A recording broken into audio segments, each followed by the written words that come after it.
Moi, en fait, depuis que je suis adolescent, en fait, j'ai toujours été attiré en fait par cette culture scandinave. Alors par les ouvrages, un peu par entre guillemets, par le côté aussi cinéma, hein, forcément. Mais c'était beaucoup surtout les ouvrages, ouvrages littéraires et puis la mythologie nordique aussi, qui est vraiment différente que c'est aussi bien la mythologie grecque et autres, qui est plus basée sur on va dire des dieux qui sont entre guillemets plus humains.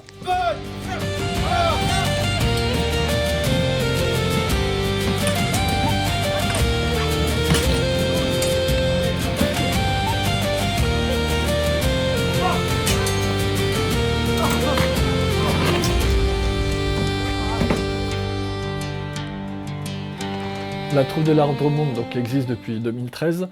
Moi je l'ai rencontrée suite à la rencontre avec ma femme, hein, du coup, qui elle faisait déjà partie de l'Arbre-Monde. Du coup j'ai profité de l'occasion pour intégrer l'association en 2021. Alors l'Arbre-Monde dans la culture viking, on va dire c'est l'arbre de vie en fait. Celui qui tient où il y a les 9 mondes dans cet arbre. L'Arbre-Monde pour moi c'est surtout le côté plutôt renaissance. L'esprit de l'asso c'est un peu ça en fait. Malgré voilà, des départs, il y a toujours ce côté, l'association renaît en permanence en fait. Elle s'essouffle pas.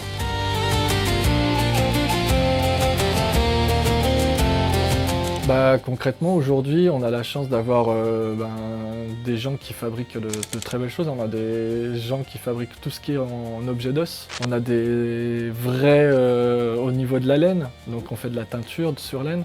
On fait tout ce qui est tricot. On a des vrais combattants. C'est pas forcément de l'artisanat, mais ça fait partie de la troupe. On a ensuite tout ce qui est culture bijoux. On a le conteur, qui mine de rien raconte toutes les sagas aussi scandinaves.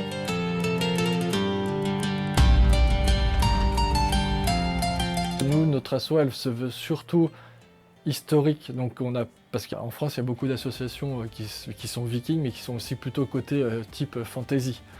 Là, nous, on va vraiment chercher plutôt le côté historique, donc on va rechercher, on va se sourcer pour récupérer tout ce qu'on peut sur un côté littéraire aussi, hein, forcément, et essayer de reproduire au maximum quand on fait des camps ou même des festivals, de montrer aux gens, d'essayer de montrer au public voilà, ce qui se faisait à l'époque et un peu de casser ces a priori qu'ont les gens sur les Vikings, les gens sanguinaires, quoi.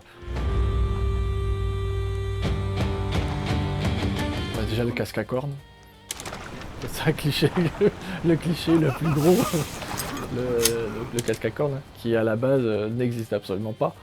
Donc ça a été mis après par l'opéra de Wagner lors de son spectacle pour justement mettre un peu plus de valeur. Voilà, donc il avait mis des cornes au casque, mais non, les Vikings n'avaient pas de cornes sur leur casque.